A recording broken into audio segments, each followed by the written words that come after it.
And I noticed you picked up another piece. The Seaside Farmers Lodge is affiliated with the IFLU Order, International Farmers Liberty Union Justice, variously known as the ILU and the ILUJ.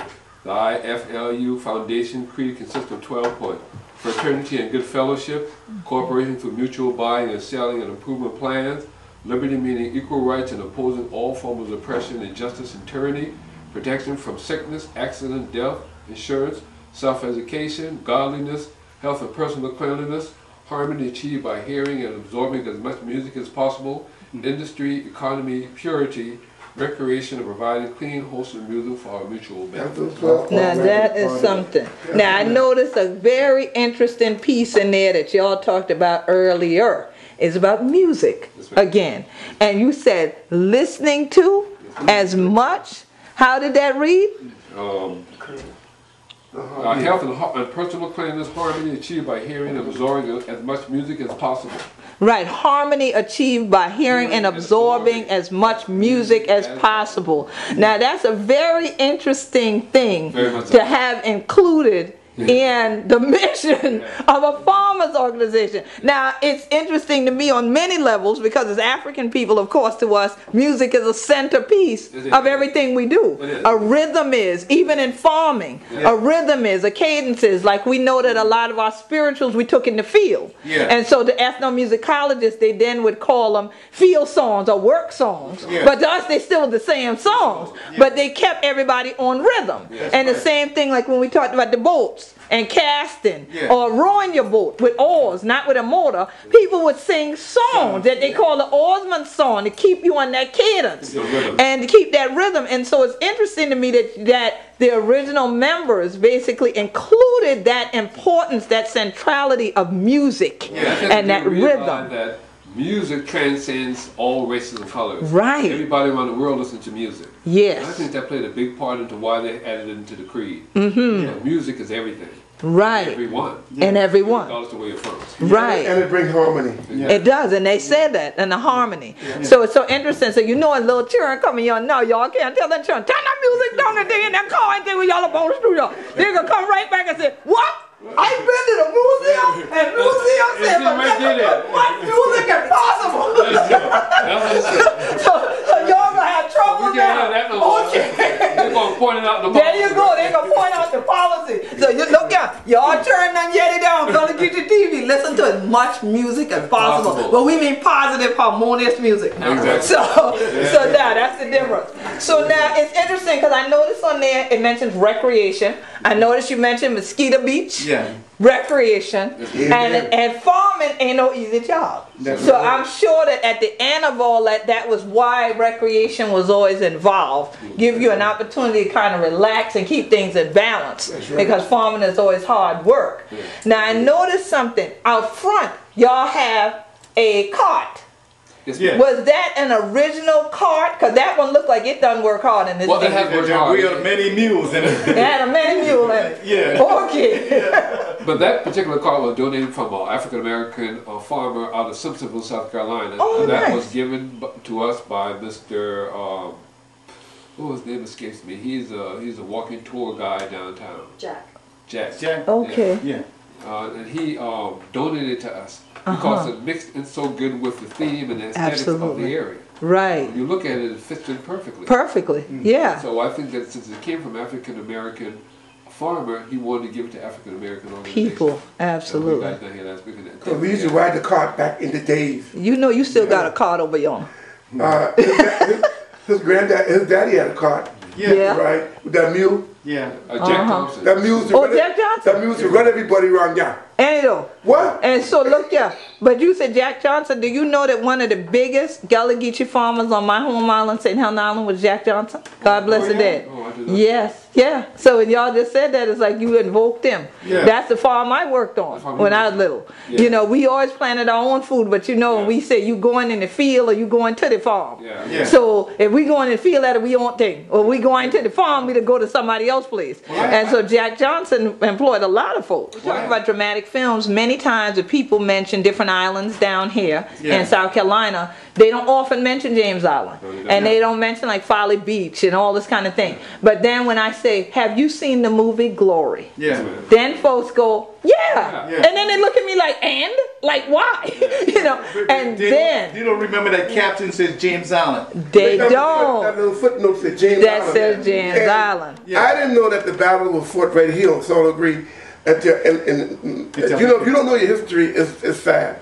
Right. Until a teacher came to me and said, you want to see the Battle of Salt Creek? I said, Battle of Salt Creek? Right. And she gave me the whole printout. And from that printout, it started that monument to be right there. Because I brought the history and I ran off a bunch of copies. And then when I had my community meeting, I said, did y'all know a battle was fought right here and the 50-foot was stationed right here on Salt Creek? Right. And then Eleanor came from Atlanta to one of my meetings. And I gave her the, she said, I didn't know this. Right. And I gave her a copy of it. And when I gave her the copy, I gave her a copy of the 54th and the Battle for Salt Creek. And she got in touch with Ernest. And next thing you know, they started the program to bring the plaque here. Right. And Eleanor, we had a big festival. Got it. Yes, at the Heritage Festival. I'm glad y'all did that. A lot of the natives have shown me some of the artifacts that they have from the soldiers, and they have actually wanted to give it to the museum. I was going to ask that. Yeah, they want an outpouring from the community as far as giving artifacts. This has been really great. They're waiting. You know, they can die. They're dying to give it because that leaves their legacy behind for others. Absolutely right.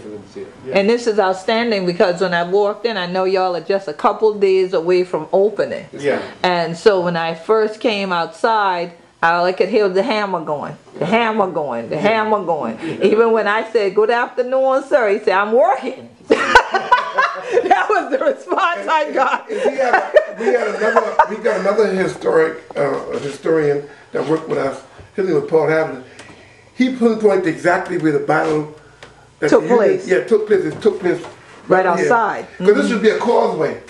Like I told you, the old road used to curve and go that way. Right. Right in front of the large hall. Right. And that was the main way to get in and off Salt Creek. Go that way. And the causeway is right there. Right. And that's where we used to find Mexico bull crab. We used to find all them things out there in front of. Yeah. Right out there while you do it. Yeah. Things you ain't know nothing of it. We played with it for a while and we got rid of it. So we didn't know the importance of it. The importance of it at that time. Yeah. Yeah.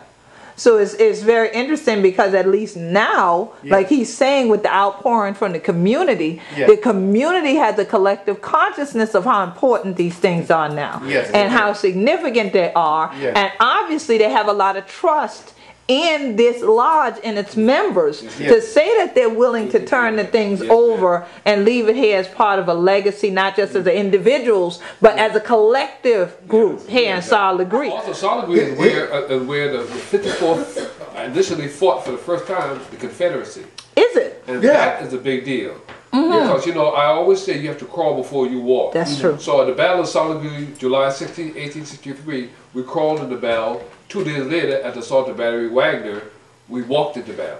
And the Assault of Battery Wagner is what was depicted at the very end of Glory. Exactly. Right? And now the Battle of Solid Creek, which is little known, is what took place right here on this property that the lodge still owns. The very first time the 54th Mass fought the Confederacy. But then 2 days later, where was the battle, the assault? At Battery Wagner. On Folly Beach. On Folly Beach. It's known now as Morris Island. As Morris Island, which many years ago we all went there to stand our ground to make sure that wasn't developed. I like to call it destruction meant. Other people call it development.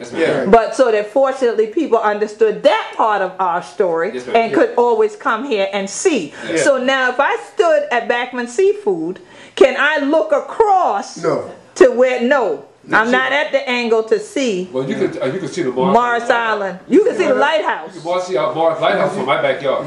Oh, from your backyard. You can see the lighthouse from certain positions. Vantage points. That's where Morris Island's at. Right. Okay. All right. So they really crossed the creek. Yes, ma'am. Yeah. 2 days later Yeah. for battle. Yes, ma'am. Yeah. And so now, I know you do reenactments, my brother. So now, one of the things that I'm interested in figuring out, because a lot of times when people think about war, because of the way Hollywood has depicted the wars, including the Civil War, we're talking about marching soldiers.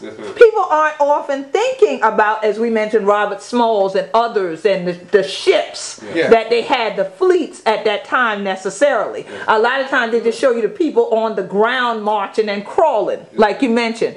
But now, how did the 54th get from here at Solid Green over there for that battle? Did they have multiple boats? How did this work? It was a combination of both of them. Combination. It was a combination because they walked it. Yeah, The long way around, actually. Went at the Charleston right and came down, and they were then shipped over. But you know, like you know, your mom and them, they tell you, they get to Folly Beach, you have to go.